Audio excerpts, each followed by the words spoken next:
I now come to the most important moment in this talk. I want to share with you my political and spiritual vibration here. And that is that I have come to the conclusion that Allah gives them staircases of silver and roofs of silver. They fly high until He brings them down.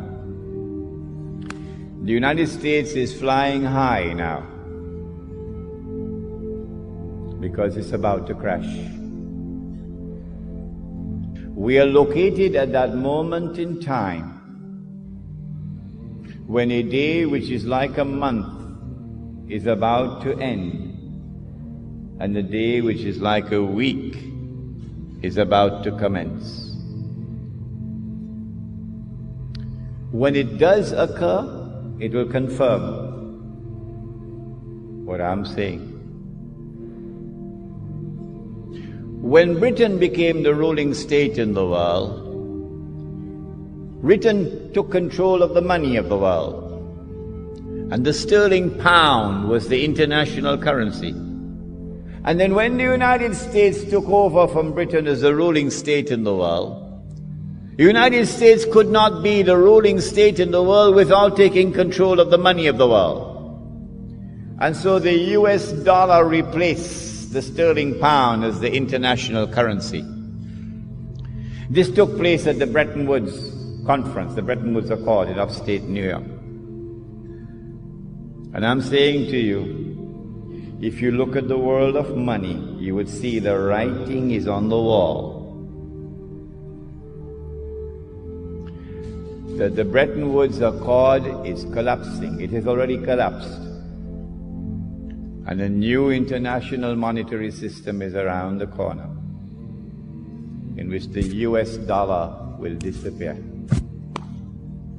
And when the US dollar crashes, the American economy will crash with it. Flying high, the Dow Jones flying high.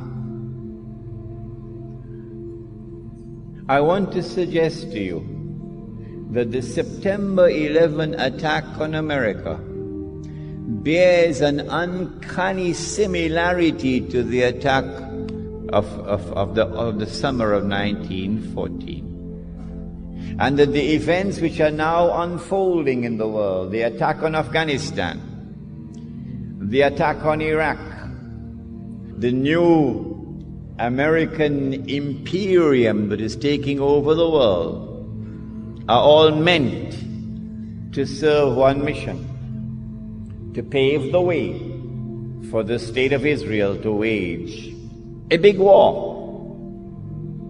And as a consequence of that big war that Israel is going to wage, the territory of the state of Israel is going to dramatically expand to encompass the biblical frontiers of Israel, of the Holy Land. Bible says, from the river of Egypt to the river Euphrates. That's not true. The Qur'an proves that that is false. The Holy Land does not exist from the river of Egypt to the river Euphrates. That is false. But it's there in the Bible. They put it in. And so Israel has to wage a big war which will dramatically expand the territory of the state, so that Israel will control the Suez Canal tomorrow. And Israel will control the oil of the Gulf tomorrow. And there will be a concomitant attack on the US dollar. And the US dollar collapses, and when it collapses, it will bring down the whole world of paper money with it. This is our lecture on Islam and the international monetary system. When Israel wages that big war, I expect that Israel will unleash weapons of warfare we've never seen before. And at the end of it, Israel will take over from the United States as the new ruling state in the world. But Israel cannot wage that war while still there are any significant obstacles in the way. And now put on your thinking caps. which is the most significant obstacle which still stands in the way of Israel waging her big war? Is it a man named Osama bin Laden and his men hiding in caves in Afghanistan? Is it that blue-eyed stooge of the Yankee, a man named Saddam Hussein? Are they significant obstacles in the path of Israel? Is it Taliban in Afghanistan? Wake up. None of these are significant obstacles in the path of Israel. Israel has one major obstacle in its way that must be removed before Israel can wage that big war. And it is Pakistan's nuclear weapons capacity.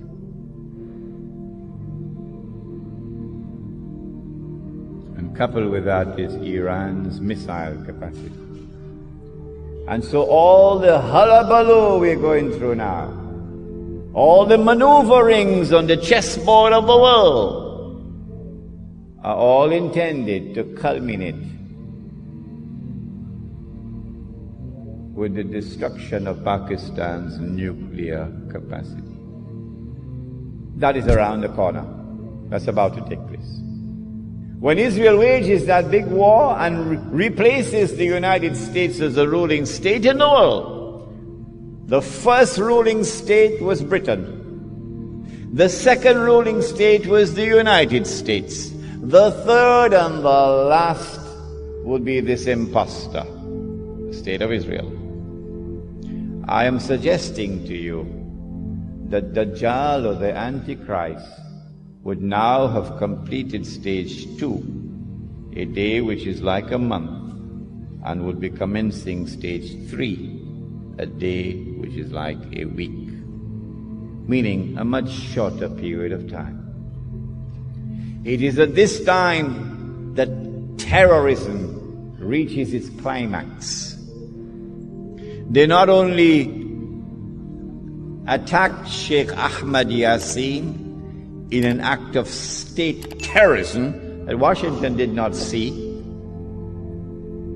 They have now attacked and killed Abdulaziz Rantisi, and they have declared that they're going to continue killing all those who dare to lift their hands against the state of Israel. This is the biggest terrorist of all in the world, the state of Israel. But CNN will never tell you that. When Israel becomes the ruling state in the world, it is at that time that Muslims and black Christian Africa, these two are brothers with each other. Black Christian Africa, black Christian Africa opened their arms to Muslims when we were being persecuted, when war on Islam was being waged in the lifetime of Nabi Muhammad alayhi salatu wasalam. And a Christian king, a black Christian king in Africa protected us. I will never send them back to you, he said. And he looked at Islam and he looked at Christianity and he said, that which divides us from you is no more than this line in the sand, the Negus of Abyssinia. So too it was at that time. So too again it is today. The major attacks that Israel will launch will be on Muslims and black Christian Africans. The Prophet said that a man will pass by a grave and would roll on the grave and would say, I wish I were in the grave rather than the dead man, because of biting, relentless oppression.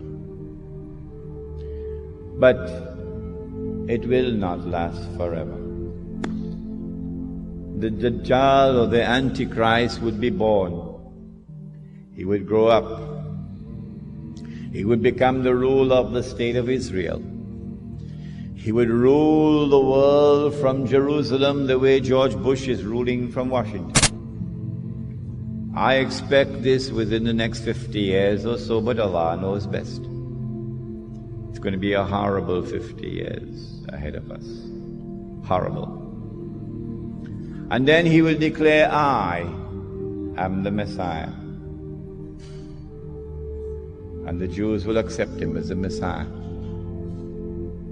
And then he'll rub his hands and say, mission accomplished. It is at that time that the Son of Mary will now come back, not before. Jesus cannot return until the Antichrist has completed his mission. The Christians of this country would do well if they would come to Islam so that Muslims can explain to them the subject of the Antichrist as it has been explained to them today, as never before explained to them. Jesus cannot return until the Antichrist has completed his mission. The Antichrist has completed almost 2/3 of his mission, but there's 1/3 still remaining. At that time, the Son of Mary comes down, and the true Messiah now kills the false Messiah. And then Allah subhanahu wa ta'ala will destroy Gog and Magog, and that's our next lecture, inshaAllah. And then said the Prophet Muhammad alayhi salatu wasalam, just listen to these two ahadith and we'll be finished. He said, when you see the black flags coming from the direction of Khurasan, Afghanistan is part of Khurasan. He said, go and join that army. These are two ahadith combined here. Go and join that army. Even if you have to crawl over ice. These are his words. Go and join that army. Even if you have to crawl over ice. Because no one will be able to stop that army until it reaches Jerusalem. And so go back home today with joy in your hearts, even while there are tears in your eyes for the immense suffering through which we are going. Go back home with joy in your heart that there is a tomorrow which is coming, in which a Muslim army will liberate the Holy Land. The Prophet said, لَتُقَاتِلُنَّ الْيَهُودِ, you will most certainly fight the Jews. That's clear. Look at what they're doing today. وَلَتَقْتُلُنَّهُمْ, you will kill them. You will be victorious. These are his words. حَتَّى يَقُولُ الْحَجَرُ, at that time even the stones will speak. Ya Muslim, هذا يهودي ورائي, there's a Jew hiding behind me. فَتَعَالَ فَاقْتُلْ, so come and kill him. Not all. Those who are fighting us in the Holy Land, those who are waging war, those who are engaged in a mountain of wickedness and oppression and godlessness unprecedented in history, go and kill them. So the Holy Land would be liberated. And then the Islamic State, the holy state of Israel, of David and Solomon, will now be restored in the Holy Land. And that holy Israel will become the ruling state in the world. And the Son of Mary will now rule the world from Jerusalem with a rule which will be eternal. And the religion of Abraham, the true religion of Abraham, would rule the world from the Holy Land.